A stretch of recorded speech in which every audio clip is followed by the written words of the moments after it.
Hereby called Iberia Parish Council meeting of June 26th to order. It is now 6:03. We're going to have Mr. Eugene lead us in a prayer again. Mr. Eugene?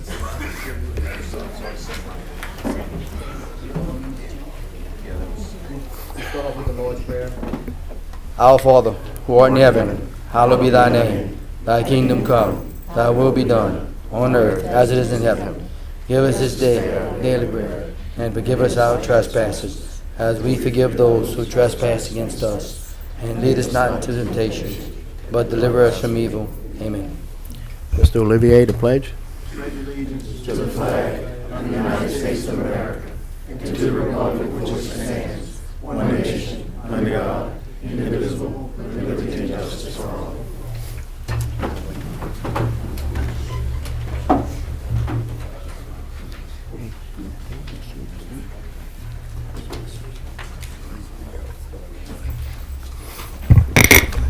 Okay, roll call. Tommy Pollard. Here. Michael Landry. Here. Tommy Landry. Lloyd Brown. Warren Goshasane. Natalie Broussard. Here. Paul Landry. Here. Ricky Gonsalas. Here. Joe Lugo. Eugene Olivier. Here. Brian Napier. Berwick Francis. Marty Trahan. Here. Chad Montreal. Okay, we have a quorum now. We'll move on to public comments. Policy allows for 3 minutes per person. I have a motion by Mr. Pollard and a second by Mr. Brown. Roll call.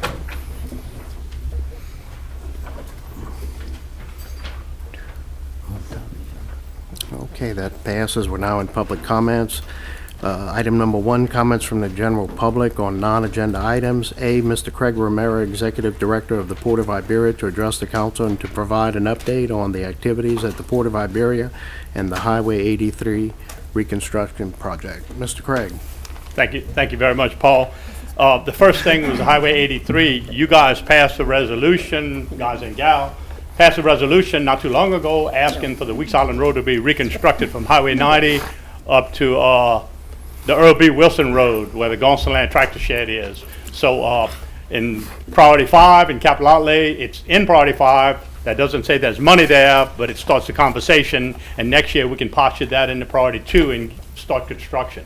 And DOTD will take it over. They're going to totally reconstruct the road. They looked at it thinking they could patch it, but the engineering group came back and told Bill Oliver there's no way you're going to patch that. You have to start from scratch and rebuild the base of that road. So that's one of the main roads going into the port, and really the most recent expansions of the port is where it leads. So thank y'all for passing the resolution and starting the conversation. So that's in there, and you got a bunch of other items in there in Priority 5, but that's one that's meaningful to everybody. So I just wanted to touch on that. I wanted to just run through and give you all a quick update on exactly who's doing what at the port. I have with me tonight, before I even start, Danny David and Roy Ponteef with me, two of your appointments on the Port Commission. They've been very instrumental in making sure that, you got me on?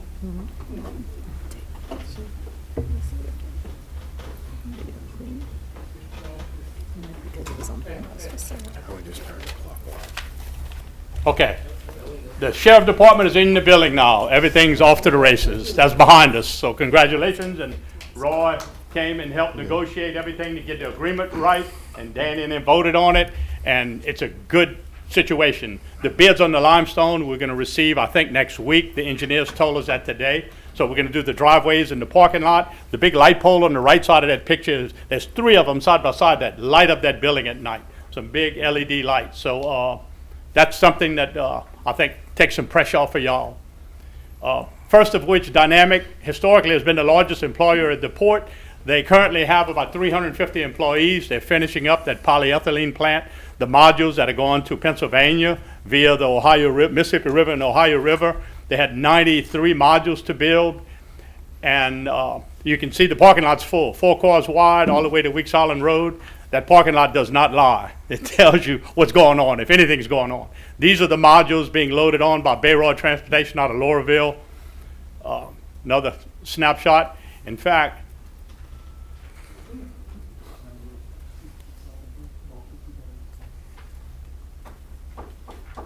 well, these are the modules. I had one live, but it looked like it flipped. The next company, Bayou Companies, they have around 400 employees right now. They have a couple of problems. They have two big jobs, one of which is that Keystone Pipeline. They have to bring all that 36-inch pipe back from here to Canada and strip it and recoat it. They've just acquired 35 more acres to unload the barges. They don't have enough space to put all the pipe, to unload the pipe. They're receiving it by barge and by rail. They're paying about $70,000 a month in demurrage, what they call it, because they can't take the pipe out of the barges, and they have to pay rent on the barges as long as they occupy the barges. That is 1.7 million feet of pipe, 36-inch diameter, and 80-foot long joints. I showed y'all this. They needed this for inspection. This is a joint. They can only grab one joint at a time with a front-end loader, and there's 1.7 million feet. Divide that by 80 feet and see how many joints. This is a new area, about 20 acres they just developed to store pipe on, and the magnet grabs one joint at a time and goes put it on the rack. And again, do the math, because it's amazing. Look, this is the excavator moving with one joint of pipe off of the truck. Go and put it on the rack. It's a slow process, but it's going 24 hours a day. It's a tremendous job. They also have a 42-inch job that they're about to start. They're going to put 6 inches of concrete on 42-inch diameter pipe, and they're fixing to bring in 4 200-ton cranes to start handling that pipe, because each joint is going to weigh 60,000 pounds. So you need some really big machines. You can't use excavators to do that. They're 5 times the weight of that 80-foot joint at 36-inch. And these cranes, they're going to bring them in, and it'll be a year and a half. They'll be laying concrete on that. It'll be on the opposite side of the port, near Sterling Sugar's property. Chart Energy just got word that 2 of their LNG projects were approved. One is Driftwood, and the other one is Venture Global. And they're going to start the coal boxes. They currently have about 30 employees. By end of August, they'll have 350 employees in the yard. And within a year, they claim they have 2 other LNG projects that they suspect it'll be to 600 people in the yard by that time. So what's good is for the employees, they always pay higher because it's alloy. It's not steel welding in this yard. It deals with sub-zero temperatures, so it's a high-tech type welding, unbeknown. But Chart historically, and Roy can attest to this, has always paid higher wages. So the workers will have an option to go to work for higher money. So all the companies will start competing for the workers, which is good for you and I. Custom Compression on the backside of the port. This is a sister company to Louisiana Cat. They build these compressor systems for 2 customers in West Texas, and they currently maintaining about 160 employees right now. They have about 150 custom compression employees and about 10 contract employees. This is another compressor unit, but this is what they build and they ship to West Texas for the LNG production in the frac areas. Crosby Construction is from Golden Meadow. They've been here maybe about a year. One of the newer, they build ASME pressure vessels. This is a picture of what they do. This is their shop, an existing shop that the port had built years ago, and they're up to 6. They promised to have 60 employees within a year, and they're right at 60. They do a lot of work for Marathon Oil, for the refineries and the locations. They just delivered some stuff to Wyoming. In fact, one of their trailers broke this morning, and the manager called me. He said, my 40-foot trailer broke. I said, where you need to go? And I think it's somewhere in Louisiana, Glenmora, Louisiana. So I said, look, I have one on the farm. Just go hook up to it. So he's taking my trailer to go. Neighbors, they currently have about 35 acres of land. They have platform drilling rigs that you bring the rig out on a boat, and then you put it on top of an existing platform, and they perform different functions on the platforms. They, on the 35 acres, they're looking at another 9.5 acres at the port, probably the most expensive plot, but it's contiguous to their property. So they're doing the math right now to include it in their budget, and they're very optimistic that they're going to take it because they like the fact that all the electrical in the yard works. They don't have to spend a whole lot of money to get it going. So we're looking forward to this expansion of Neighbors. This is some of their rigs. It's a pretty big platform rig. That's 3 of them side by side. This is one without the derrick. You can tell you the size, how big these things are. And they break them apart and they stand them up. It's like a showroom. They have them all over the 35 acres. And when their customers come, they're fully functioning, and they go and demonstrate the capabilities of the rig to the customer. Redguard, been here maybe a year, renting about 10 acres from Jimmy Shea on Curtis Lane. And they just made a deal. They are going to close on the Geo Shipyard facility from Randy LeCompte. They're buying it to start a production facility. They have about 30 employees, and he asked me when I spoke to him yesterday, you need to mention that we need offshore field personnel right now. We can hire carpenters, electricians, floor people, you name it. We need to hire people right away. And so he wanted me to pass that on. If you have anybody looking and they want to work offshore, this is a pretty big company. These are the explosion-proof boxes. This is really offshore. It's required since the Deepwater Horizon incident. They're explosion-proof. It looks like a shipping container, but it's not. It's built from scratch and it's very durable and it can withstand explosions. It has to be tested and certified before it can go offshore. Parker Drilling. Y'all have heard me talk about them. 4 years ago, they had 850 people working. They have 13 drilling barges that drill in the inland waters of Louisiana and Mississippi and Texas. But for the last 2 years, all 13 have been parked. These are the targets of the coastal lawsuits. These wells that are drilled with these drilling barges are the ones that are being targeted by the lawsuits to extract money from the oil and gas companies. So therefore, none of the oil and gas companies are drilling wells with these. But the good news is tonight, 3 of these drilling rigs, this is some of their rigs, 3 of these rigs out of 13 have gone back to work. They have 140 people working on the 3 rigs. They've had 3 job fairs. If they can get enough personnel, they can put 2 more rigs to work. That's good news over the last 6 months. The fact that 3 of them went back to work. Louisiana Cat, all of the right-of-way, I have 3 right-of-ways that were brought to me today. Everything's been signed. The contractor has been hired to run the gas line. Everything's done on the Louisiana Cat side. Now we're waiting for Atmos and to get Kinder Morgan to let them do the hot tap to connect the gas line so that everything can come together. In the midst of getting the right-of-ways, you never know what to expect. Well, one particular interest thought that they were entitled to a monthly royalty if we installed the gas line in front of their property. I said, this is not a producing well. This is a service line for an existing business. So, but you run into things like, but we got around, we went across the road and we're going a different route. We have different landowners, so it's coming together. And they have about 130 employees, and you know they're going to hire 60 as a result of you guys putting the money in to cost share on that gas line installation. And it's been almost 3 years. This, I want to point out, this is raw sugar that you're looking at. And this is LeBlanc Marine, now Patriot contractors loading raw sugar. For the last 2-3 years, they had a surplus of sugar. All the sugar mills sell a certain amount of sugar to the refineries on the Mississippi River, Domino and all of the above, and they make white sugar with it. Well, there's a surplus. There's more than what they need, so they've got a company in Pennsylvania, CSC Sugar, has come in and bought all the surplus, like from Cajun and all the mills except Sterling and Patu. Bought all the surplus sugar, and they want an avenue. He's got a refinery in Tennessee. He takes this and makes liquid sweetener for all of the ice cream companies. He has a refinery right next door. He built it next door to the largest ice cream factory in the United States, in Tennessee. And he's going to barge his sugar to Tennessee to make his sweetener to sell to the country. He sells to Snapple Drinks, a lot of the companies that use sugar, but they use liquid sweeteners in their product. But this is something that we've never done before. They're dumping it on concrete. They're loading it in there with this clam bucket.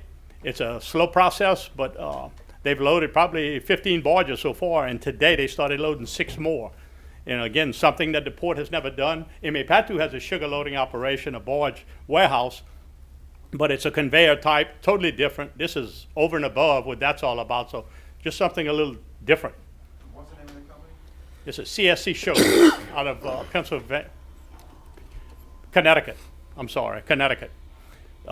Really good, and this is just, I got a little live video on it, but it's, they move a lot of product. And LeBlanc Marine, when I introduced them to Ben LeBlanc, I mean, this guy, I think he's ex-Coast Guard, and he was really impressed with their operations, with all the equipment they have to be able to transload this sugar for them.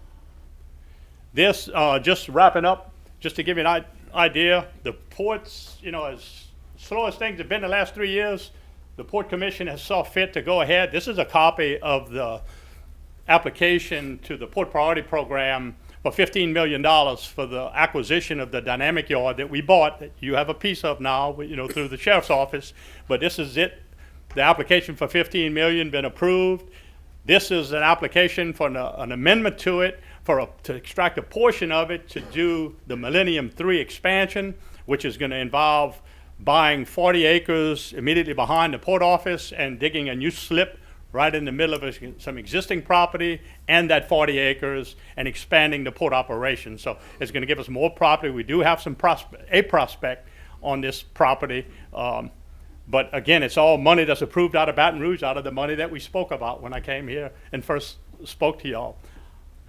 That's pretty much it in a nutshell. The only one I didn't mention was Frank's. I want to thank y'all for doing the letter of support for Frank's, because already their customers are talking, and Frank's has already issued a PO to dredge their slip right up against their bulkhead for the vessels to bring larger vessels in, because they had some that bottomed out lately, and they're doing things they would not have done had y'all not done what y'all did.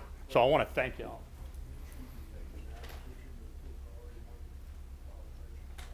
Yeah, the 13 million, well, it's capital outlay, but we've got some money, you may have read in the paper, but we're gonna dredge the port, from the immediate port area, Rodair and the main canal, all the way to Intracoastal Canal. We're gonna pursue dredging that. There's 5 pipelines we have to deal with. 2 of the pipeline companies have called us already and wanted to know, what can we do to help y'all? We wanna see y'all dredge it. We're gonna try to get down and get some more depth there in hopes that the Corps will see what we're doing and wanna take off with the segment through the Intracoastal, through the freshwater bayou locks into the Gulf, because that's a much bigger project, but that money's sitting there, and if you let it sit too long, I've been there. You know, they have some thieves over there, so we're not gonna let them take our money. We're gonna start the project. But be happy to answer any question. Roy might wanna add. I mean, we couldn't do any of this. It's a team effort, and you guys are very much a player, and I just started, since the capital outlay included a little money for Weeks Island Road, and say, give us a reason to come here and say hello. This is what's going on today. We do have one, Mr. Napier. Thank you, Mr. Chairman. Craig, you had said one time when you were here, most of the time when you come, you might be asking for money or something, but you come in this time to show what, as a team effort, what goes on. So thank you, Danny, Roy, and all of the board for what y'all do. This is such good news to tell us, the people here and the people that are listening and reading about what's going on at the port. I think as slow as it had been, you know, in the past few years, to see it getting to a point where it is today, look, I'm so excited about it, and hats off to all of y'all that are making it work. It seems like we're on the road to recovery. Thank you for what you do. Thank you. Thank you, Pat. That's it. Thank y'all. Appreciate you, Mr. Craig. Okay, item number B, Mr. Brock Pellerin to address the council to provide information on the Iberia Rod and Gun Club's 66th Annual Fishing Rodeo to be held at Sitmore Point on July 4th to 6th, 2019. Mr. Brock. Thank you, Mr. Chairman. I mean, to do this after Craig, it's like, I don't know if I should do it after Craig. That was a great presentation, and that's real good to see that happening. I'm president and chairman of the Iberia Rod and Gun Club 66th Annual Fishing Rodeo. I just want to come by and give you all the information of what's going on at Sitmore Point. This is one of the longest running fishing rodeos along Louisiana coast. We got a great group of guys that put this rodeo on to make it successful like it is. A little bit about the Iberia Rod and Gun Club. We're a local nonprofit organization. We give all the money we generate, we give back to local nonprofit and organizations, Big Bass Classic, CCA, Louisiana Cancer Society, the Boys and Girls Club, local 4-H, Boy Scouts, the Chamber of Commerce. We've been approached by CASA. We're going to start giving some money to CASA, Alzheimer's Society of Acadiana.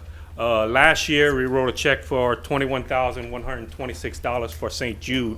We have a little portion of our rodeo that we do separate, live auctions that we raise money strictly for St. Jude. Last year, we was able to raise a little over $21,000 to send to St. Jude. Last year, we had 307 fishermen fish this rodeo, so it's a pretty big event, pretty big rodeo. It's gonna be held on the 4th, 5th, and 6th at Quintana under the pavilion at Sitmore Point.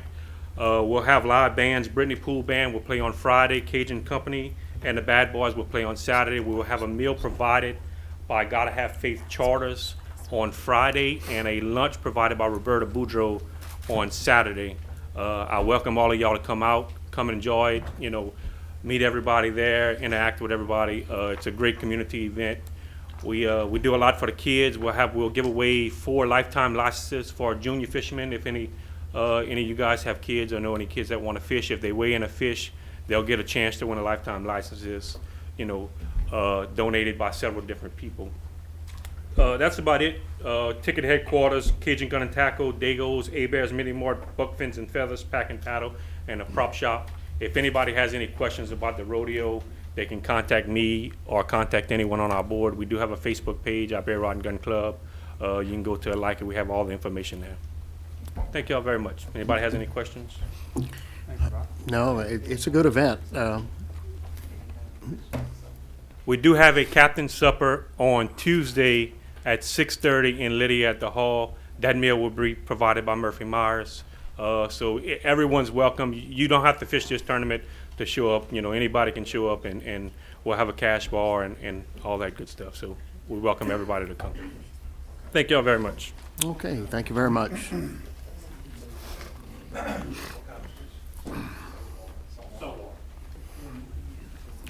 Okay, item number 2, comments from the general public on agenda items. A, persons being considered for appointment to the parish boards and commissions to address the council. First one up we have is Jonathan Peel, and he's applying for the Acadiana Fairground.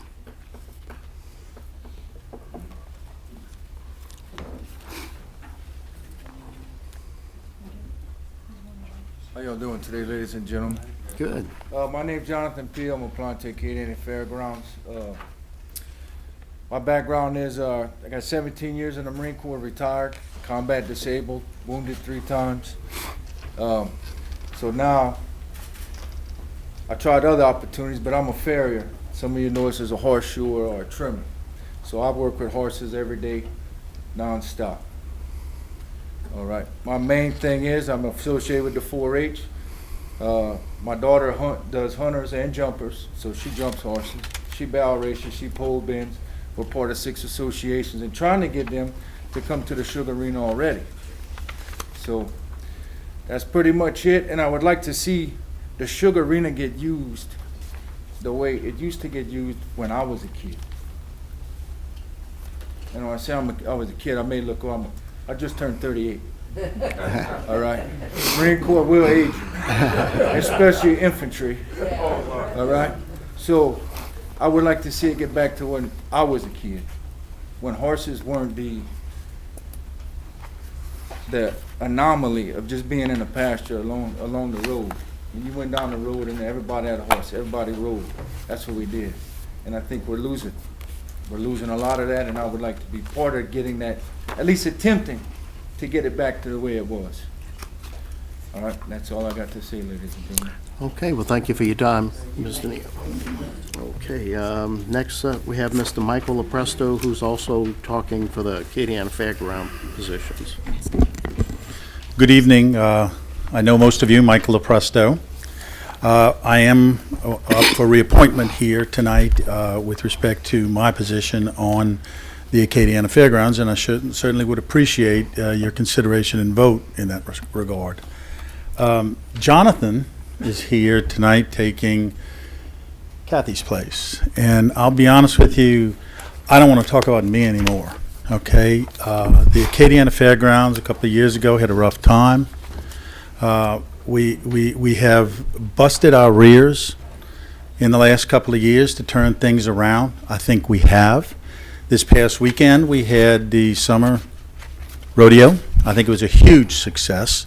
We made some money off of this, and I really want to thank the administration for their help. I want to thank the council for its help with respect to everything that it has done and the financing, et cetera. But I have 2 minutes left. And I want to tell you, I don't think that we could have done what we did in the last couple of years without Kathy. Some of you may have heard that Kathy and I got into a little tiff at our last meeting. We did. She told me she was quitting. I told her she couldn't. Okay? And she has spent an enormous amount of time at the Sugar Arena. She's gone well above, beyond what is she's responsible for, what reasonableness would call for. I think it's been rough with Kathy at times. However, I'll be honest with you, I don't think we could have done what we did in the last couple of years. And I want to thank her publicly for what she's done. And I really appreciate her service. And to be honest with you, I think she's going to still kind of stick around unofficially to kind of help with a few things. She's promised to help with the state grant that comes around every year. So in that regard, let me turn over the balance of my time. I would appreciate your consideration. And again, thank you, Kathy. Okay. That's all the cards we have. Moving on to item B, representatives with Colder, Champagne, Slavin and Company to present the financial audit report for fiscal year ending December 31st, 2018. Good evening, thank you. You shall have a handout in front of you that's going over the summary of the information. You also have a copy of the audit report in your packet or emailed to you. Instead of going over the 200 or so page full audit report, kind of narrowed it down to some of the highlights. We're going to go over those tonight. And if you have any questions, I'll take those at the end. If we look at page 1 of the handout, this is a summary of some of the audit information that we did through the audit report. In there, we prepared our independent auditor's report. We expressed management's responsibility for the financial statements. We express our responsibility as auditors to express an opinion on those financial statements. And we issued an unmodified opinion on the financial statements for this period. That's a clean opinion. That's the best opinion that we can issue on these financial statements, stating that they're fairly presented in accordance with our accounting rules. We also come in here and look at some of the federal awards that y'all received and did what's called a single audit on those. We issued an independent auditor's report on that, where we look at some of the rules and regulations of those federal grants that are significant to the agency. In there, we do not, it's management's responsibility for the compliance over those rules, and we come in and test that compliance. And this year we issued an unmodified opinion on compliance over those federal awards. Again, that's a clean opinion, the best opinion that we can give. In addition, as a local government, we're required to come in and look at some of the internal controls of the entity. Not so much to test those, but more to help us look at some of the rules and regulations that Baton Rouge and the Legislative Auditor's Office have suggested that we need to look at, and also to help us determine where and what we need to look at for the purpose of the audit. When we note certain things, we would like to bring them to the council's attention, and this year there was one item that we wanted to bring to everyone's attention. In the sewage district, there was a bid law non-compliance. They bought some pumps and didn't have all the documentation required by state law to ensure that they were receiving the lowest possible price. Other than that, there were no items to bring to anyone's attention.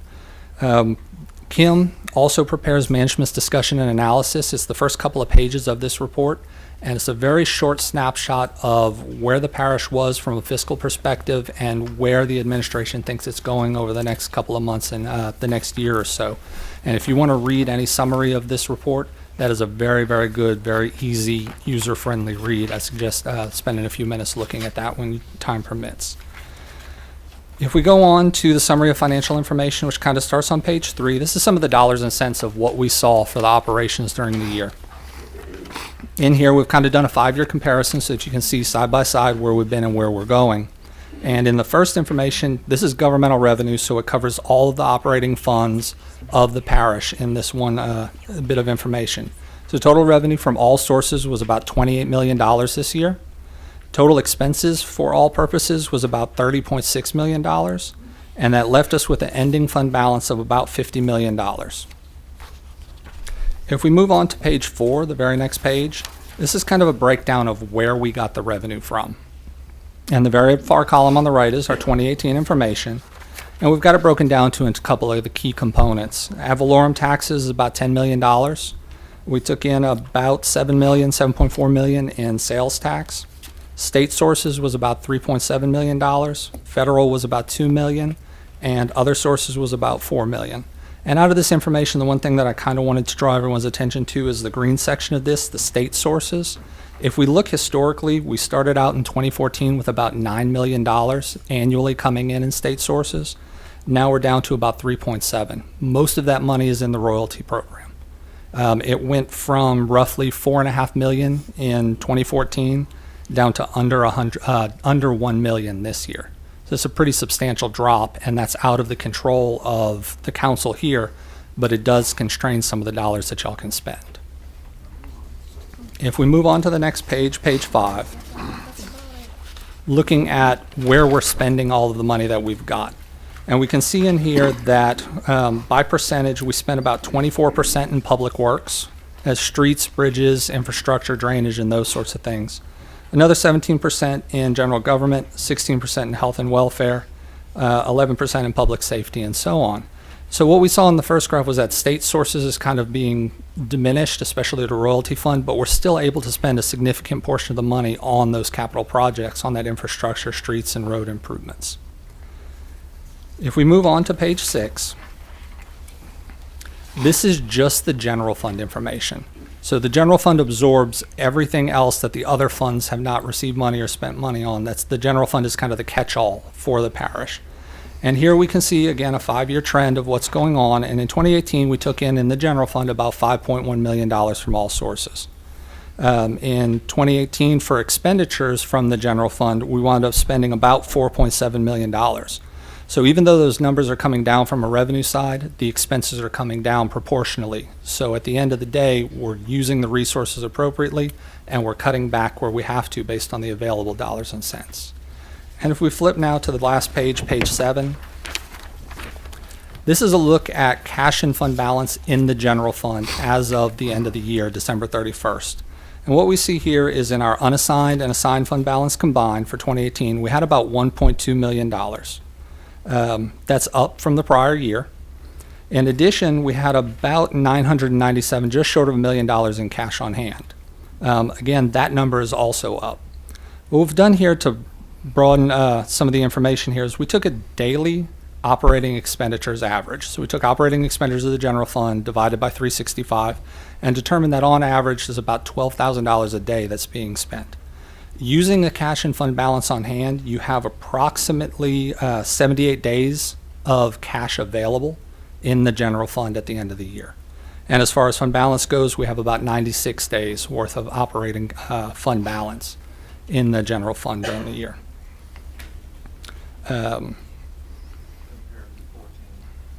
As compared to some of the prior periods, and where we can see, if we look at not only the graph that we started off in 14 with some good numbers, and then they started to slip down for the past couple of years. Beginning in 17, we saw that number start going up and up as the graph shows, and we can also see from the cash on hand, we reached a low in 2016 of having about 29 days of cash on hand in the general fund. We've brought that up to about 78 days now. So it's a pretty significant increase with the dollars and cents. And as we saw previously, the revenues have been dropping off in the general fund, and y'all are still able to make this result through the administration and through the budgets that have been prepared by the council. That's a pretty impressive turnaround as far as cash and whatnot goes over the past 2 to 3 years. Does anybody have any questions about the information? No, not at this time. Okay. Thank you all very much for your time. Okay, thank you, Matt.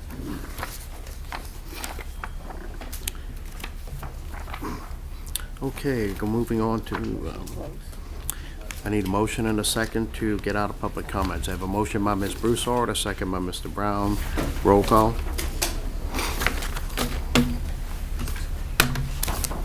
Okay, we're now out of public comments. We're back in regular session. Reports, finance, and administrative action. Item number 1, balance sheet for May 2019 on request. Item 2, budget report for May 2019 is on request. Reports, parish and governmental agencies, we have none. Public Works reports, item number 1, Public Works Department report for closed work orders dated June 10th to 14, 2019 is in your packet. Item number 2, Public Works Department report for open work orders dated June 18th is in your packet. Special business, we have none. Council member announcements. First up, we have Mr. Olivier. Hello, everyone. I'd like to report on a conference I attended a couple weeks ago. On Tuesday, June 11th and 12th, I attended the NACO Gulf State Countries and Parish Caucus membership meeting in Gulf Shores, Alabama. The meeting was in partnership with the Gulf of Mexico Alliance, GOMA, G-O-M-A.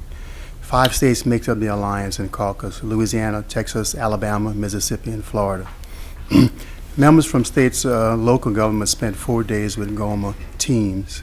working to sustain the resources of the Gulf of Mexico, focusing on coastal resiliency, data and monitoring, education and engagement, habitat resources, water resources, and wildlife and fisheries, and many other issues. For myself, I took part in a business meeting with the Gulf State Caucus on Tuesday and Wednesday. On Tuesday, Gulf State officials focused on resiliency best practices along the Gulf, lessons learned before and after disasters. On Wednesday, the caucus business meeting, we focused on many of the issues discussed during the last meeting at NACO Legislative Conference in Washington. We covered scientific information and research related to the Gulf of Mexico. We covered best practices and brainstormed with other participants on the Gulf Coast. Members of the NACO will make valuable contacts in the state government as well as the federal government on those levels. Most of all, we brainstorm on the federal flood insurance program, pass a resolution to ensure local government has a voice in the legislation being proposed in Washington. A resolution was moved forward to the NACO conference in Nevada, which will be going on next month. I do have copies of the resolutions available. If y'all would like to have a copy of that, just let me know and I can get you a copy of that resolution. Okay, that's my report. Thank you. Okay, next up we have Mr. Napier. Thank you, Mr. Chairman. Just to let everybody know, Saturday starts a new day in Jeanerette. The new mayor, Carol Bourgeois, will be inaugurated with his new council at Jeanerette High, 4 o'clock on Saturday. So a new day for Jeanerette, starting Saturday. Thank you, Mr. Chairman. Okay, thank you very much. We have no other lights lit up. We'll move on to parish president's announcement. Mr. Reshore. Hey, I'm going to be brief. Iberia Parish Litter Abatement Program from June to 8th, we picked up 101 bags of trash, ice chests, tires, wood, and all kind of other things. We was on Bull Island Road and Donnell Road. As you can tell, it seemed like we just getting more and more trash throughout the parish. People are throwing trash all over the place. We're going to have a 4th of July parade for the veterans. This is going to be a pretty big parade. The parade actually going to start at 2:30 downtown. We're going to start near, I think it's Ain Street, Prairie Street, in that area. We plan this year to have a lot of people. This is one that we working with the city of New Iberia as well as the Leslie with the Veterans Association here in Iberia Parish. Try to come and attend if y'all get an opportunity. This is a big deal for us. We really need to try to give the veterans the credit that they deserve for working and doing the things that they have done and continue to do, not only for us in Iberia Parish, but us throughout. And yes, I'm a veteran, but I'm not doing it because of that. We need to give credit to the veterans. Tomorrow, we're going to have a bid opening for the mosquito control airplane that you guys passed, and that's going to take place here at the courthouse. So if you want to attend, you can do that as well. On tomorrow also, we're going to have a groundbreaking ceremony for the Iberia Parish 911 and Emergency Operations Center. That's going to take place at 10 o'clock in the morning at the project site, 1111 Amber Drive at the airport. This project is funded with a combination of Federal Hazard Mitigation Grant funds and the Iberia Communications District 911 funds. This project is going to be a total of $5.9 million.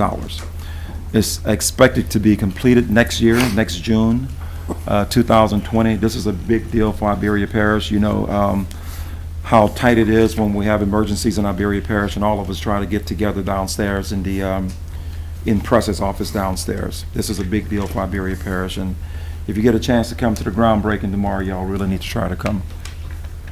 Public Works, for the last 2 weeks, we've been cleaning culverts in District 14. We did some culvert inspections in District 5 and District 14, and we're picking up debris throughout the parish. We had some downed trees in District 13 and District 14. We did some field drainage work in District 2 and District 3, roadside drainage work in District 8, 9, 13, and 14. We did some road grading in District 11, and road patching in District 2, 6, 7, 8, 9, 10, and 12. And I just want y'all to know that we are starting to get very, very down in the amount of money that we have left in materials for roads. We're well on the $50,000 for the remainder of the year. And so don't be surprised if I come back and ask you guys to try to come up with some additional money from somewhere.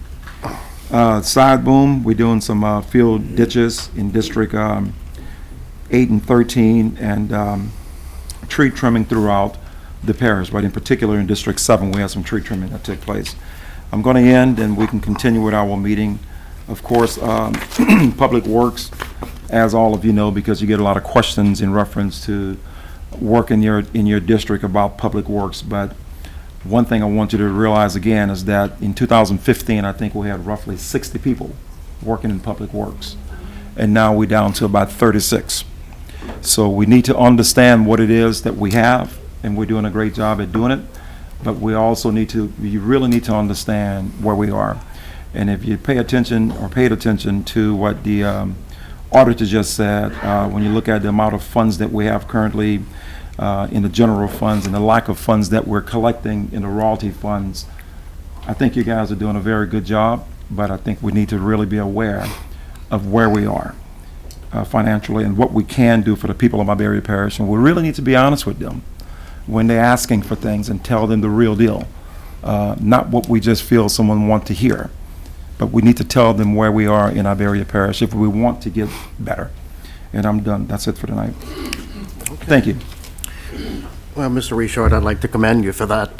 There was a time that I think we needed to do the cutbacks and we needed to get the finances where you are, and you did a great job. Thank you. I commend you all. I know we're all in it, but you're the day-to-day, and that's what we needed to do. And you're right, we just have big cuts in the services, and that's what we needed that time. Thank you, Paul. So moving on to consent agenda items for public hearing and adoption, we have the minutes, the regular meeting of June 12, 2019, summary number 87, introduced by the Waterworks District Number 3, a resolution declaring an air compressor as surplus and further authorizing disposal of said item in accordance with state and parish policy. All is requested by Waterworks District Number 3. Is there any other items that anyone would like to have them pulled out? Seeing none, we have a motion by Mr. Gosselin and a second by Ms. Broussard. Roll call. Okay, those consent agenda items pass. And moving on to ordinances introduced for public hearing, we have none. Resolutions introduced for public hearing and adoption, summary number 88, introduced by the parish president. A resolution accepting the audit report for the fiscal year ending December 31st, 2018 is prepared by Calder, Champagne, Slavin and Company, and further authorizing the submission of said audit to the Louisiana Legislative Auditor. Note, a motion to suspend the rules will be needed as this item is not considered for the Finance Committee. But at this time, I'm going to take the time to let Mr. Andy Shealy speak on this. Mr. Chairman, I believe that we put that on about suspending the rules because generally everything goes to committee first. However, this is a little bit different because the Home Rule Charter in Section 2-09 provides that the audit should be submitted to the council at one of its regularly scheduled meetings, meaning a regular meeting as opposed to a committee meeting. So I believe that in this particular instance, your charter gives you the right to bring it directly to a regular meeting, and so I don't believe there's a necessary any reason to suspend the rules to take that matter up. Okay, so we're just, okay, next up I have Mr. Gosselin. Mr. Gosselin? Make a motion. To just not worry about suspending and just go straight to the voting. Okay. And I have a second by Michael Landry. Okay. No further discussion. Roll call. That motion passes.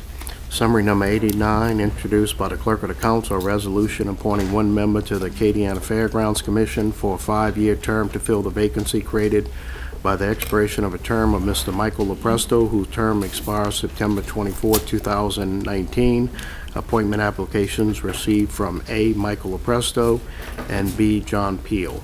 If we do notice that the next item, 90, we will have an appointment there also. So vote your district papers.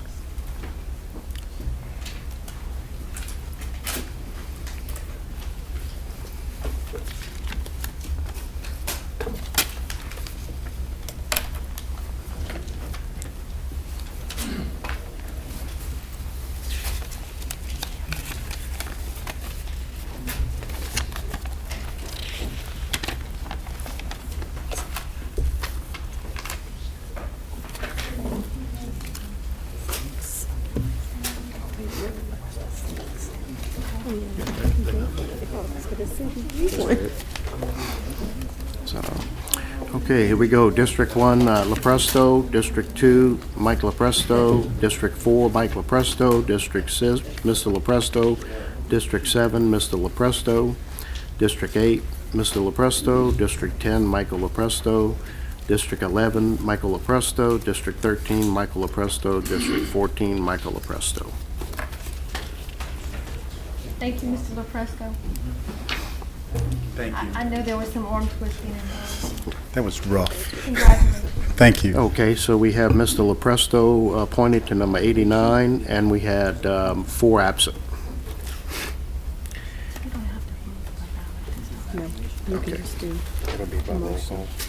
Okay, summary number 90, introduced by the clerk of the council, a resolution appointing 1 member to the Acadiana Fairgrounds Commission for a 5-year term to fill the vacancy created by the expiration of a term of Ms. Kathy Fuquay, whose term expires August 25th, 2019. Appointment applications are received from A. Michael Lepresto, who he'll be coming off the ballot, and B. Jonathan Peel. From what I understand, we do not have to vote by the card. We can vote on your machine. Okay, we have a motion by Mr. Gonsalas, a second by Mr. Brown. Okay, you want to vote by the... Oh, It was the motion. oh, I'm sorry. We have a motion by Ms. Broussard and a second by Mr. Brown. Ms. Broussard. Yes, before we take a vote on Mr. Peel, I would like to reiterate what Mr. LaPresto said. I don't know that you listened to the radio, Ms. Kathy, yesterday, but I did publicly thank you on the radio show yesterday as well. You have done a tremendous amount of work for the Sugarina, the Acadiana Fairgrounds Commission, and Iberia Parish, and I never want to go by without that recognition. So thank you for everything that you've done. I think she did that. Yes.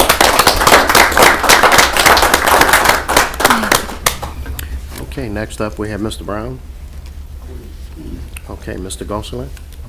Okay, so we're back to voting, and we'll be voting on your machine. So a yes vote will be for Mr. Jonathan Peel. No further discussion, roll call.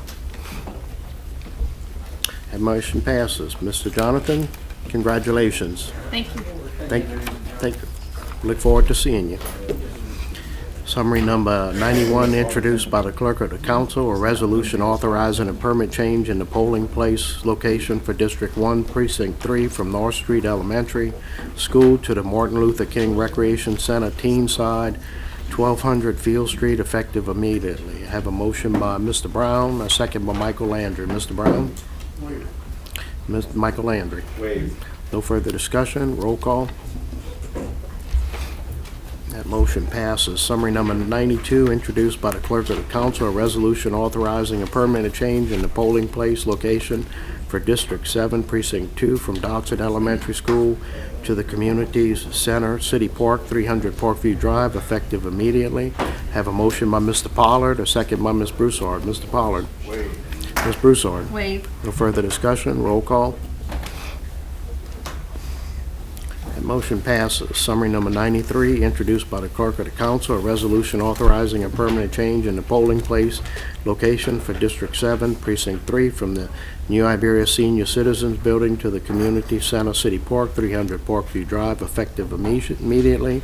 We have a motion by Ms. Broussard, a second by Mr. Trahan. Ms. Broussard. Waive. No further discussion, roll call.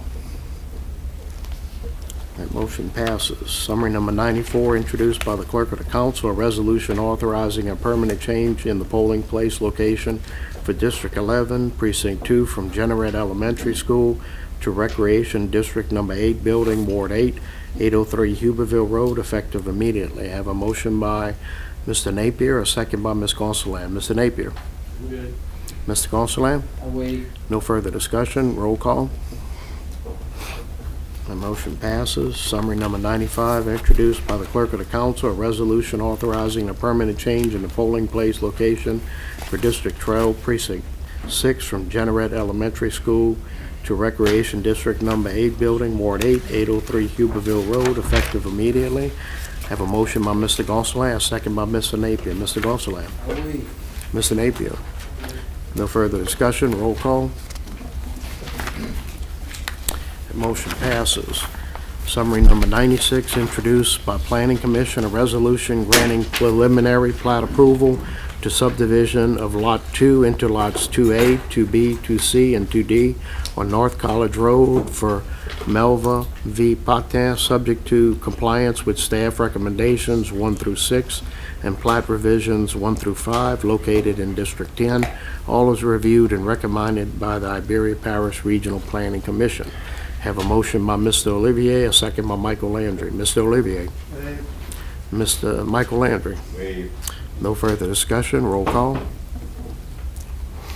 The motion passes. Summary number 97, introduced by the Planning Commission, a resolution granting preliminary plat approval to the subdivision of property created tracts A to I on Timms Road, Chad Avenue, and Razorback Road for Victor J. Segura, subject to compliance with staff recommendations 1 through 4 and plat revisions 1 through 6, located in District 9. All is reviewed and recommended by the Iberia Parish Regional Planning Commission. Have a motion by Mr. Trahan, second by Mr. Napier. Mr. Trahan. Mr. Napier. So, good? Okay, no further discussion. Roll call. The motion passes. Summary number 98, introduced by the clerk of the council, a resolution authorizing the designation of the Daily Iberian as the official journal for Iberia Parish for a period of July 1st, 2019 through June 30th, 2020. I have a motion by Mr. Gonsalas, a second by Mr. Pollard. Ms. Gonsalas. I wait. Mr. Pollard. No further discussion. Roll call. Morning. That motion passes. Summary number 99, introduced by the clerk of the council, a resolution authorizing the execution of a contract with the Daily Iberian for the publication of classified advertisements for the period of July 1st, 2019 through June 30th, 2020, at a cost of $9.89 per column inch. Have a motion by Mr. Pollard, a second by Mr. Napier. Mr. Pollard. Mr. Napier. No further discussion. Roll call. That motion passes. Summary number 100, introduced by the Recreation and Playground Commission, a resolution amending the 2019 Recreation and Playground Fund budget in the amount of $48,400 to provide for 1, $36,100 for maintenance-related expenditures at various locations. 2, $8,500 in revenue and expenditures for new location, the Lydia Veterans. Item number 3, $6,800 in capital improvements at the Grand Mary Park to widen the drive. And 4, $5,500 in matching funds for playground equipment at Laurelville Park to be funded from the fund balance previous year line item. Have a motion by Mr. Olivier, a second by Mr. Gonsalas. Mr. Olivier. Mr. Gonsalas. I wait. No further discussion. Roll call. Motion passes. Summary number 101, introduced by the Acadiana Fairgrounds Commission. A resolution amending the 2019 Acadiana Fairgrounds Commission fund budget in the amount of $20,000 to provide revenue and expenditures line items for Sugarina events, all to be funded from event revenues from 2019 Summer Rodeo to be held on June 21st and 22nd. Note, a motion to suspend the rules will be needed as this item was not considered by the Finance Committee. Have a motion by Ms. Broussard. Second, Mr. Gonsalas. Okay, you, Yeah, I moved to, we Delete. need to delete it. okay, we have, yes, we have a, We need to delete it. We need to delete it. All these Mr. Shealy, this item's gonna be deleted. Do we need to go into suspending the rules, or can we go straight to 101 and delete? You can go straight to delete it. Okay. Okay, so, Ms. Broussard, you have a motion to delete? Is that good with the, okay. So what we'll be voting on now is summary number 101, not going into suspend, but going straight to it to delete this item. The fairgrounds does not need to get the line item, so, yeah.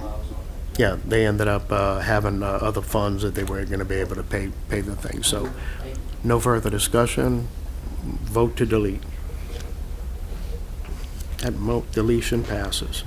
Summary number 102, introduced by Paul G. Landry, District 7, a resolution authorizing the parish president to execute a cooperative endeavor and other similar agreement by and between Iberia Parish Government, Iberia Parish School Board, and/or the Le Bourgeois family regarding repairs and improvements to Le Bourgeois Road and the enforcement of any provisions to protect or extend the life of said Le Bourgeois Road. A motion to suspend the rules will be needed as this item was not considered by the Public Works Committee. At this time, we might want to go straight to Mr. Andy Shealy, who's going to give us an update. Yeah, this matter just needs to be tabled. Okay. At this point in time, we don't know exactly what the third-party landowner is going to do, and without that information, it's premature to take this matter up. So I don't need to suspend the rules. I will go straight to a vote to a motion to table. And I think Mr. Tronho's given us that motion. And we have a second by Ms. Broussard. So is everybody up? Might I suggest that you consider tabling this to your committee meeting in July? The first, That- July 10th. That way, if things fall into place, you're already ready to take it up in committee and then move on to regular meeting. Okay, so at this time, I have a motion by Mr. Tronho. You good? Yes. Okay, I have a second by Mr. Gonsalas. That was my request too. There's a lot of information that needs to be disseminated amongst council members on this topic, and I think it has lasting implications if we don't do the right thing, so I think it needs to go to committee and not suspend the rules. So the July 10th. I'm fine with committee. July the 10th. Yep, you're next. Go ahead. We talked about this a meeting or two ago, and In committee. I mean, didn't we? Wasn't it ended or what? So explain it how it's back here. My easiest thing is it's had a small pulse, and it's been live, and there's been some motions that it's trying to move along, and it's never came to fruitivity. Everybody. So I don't quite understand what you're saying, but do y'all? I mean, y'all, am I supposed to understand? Because we talked about it, and I thought, correct me, that we were kind of all in favor that this was a mute point. And then, I know you'd went to a school board meeting. You didn't vote on it? Yeah, I think what it was is we were trying to. I tell you what, I'm going to go ahead and go to Mr. Shealy, and he could probably No, explain it. and look, I mean, if Yeah, you're not but- supposed to talk about it, No. There's nothing. Mr. Napier, I think, I'm not sure that there was actually a vote that to forget it or not participate. I think that the vote or the consensus was at that time, you didn't really have enough information, but because this works or doesn't work based upon what a third party does, who you have no control over. Depending on what that third party does to help the school board and the parish, then if they do agree to provide the help, then there's a cooperative endeavor agreement we probably could enter into. But until we know what they're willing to do, it's no need for us to discuss this because we're discussing a hypothetical, I guess, for lack of a better term. Does that help? Yeah, I think I understand what you're saying. My thing is, but I think you said it when you said we didn't take a vote. Because, I mean, we do have some type of rule where something comes to committee and we make it go away, it's not supposed to come back up. That's the point I'm getting at. I just wanted that explained.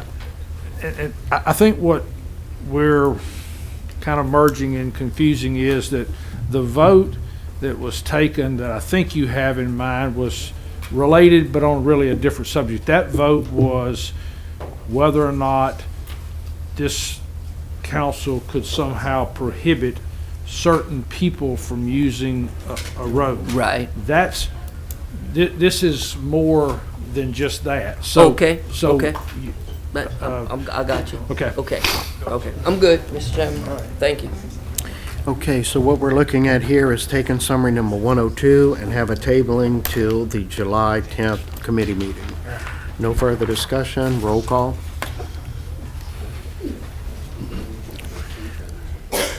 That motion passes.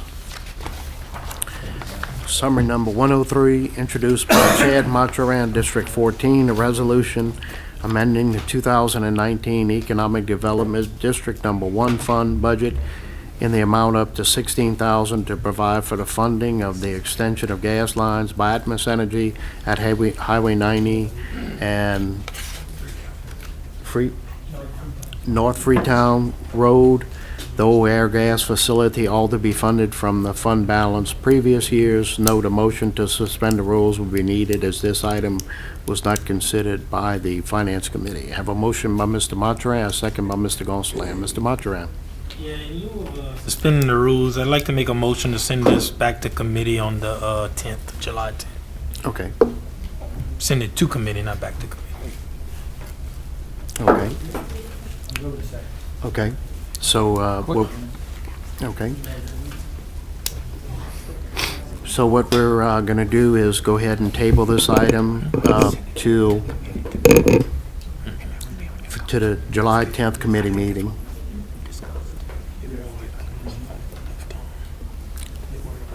Everybody's good? Okay. No confusion? Okay. So we're voting on a substitute motion. 103. Roll call. That motion passes. We need a vote on to the adjournment.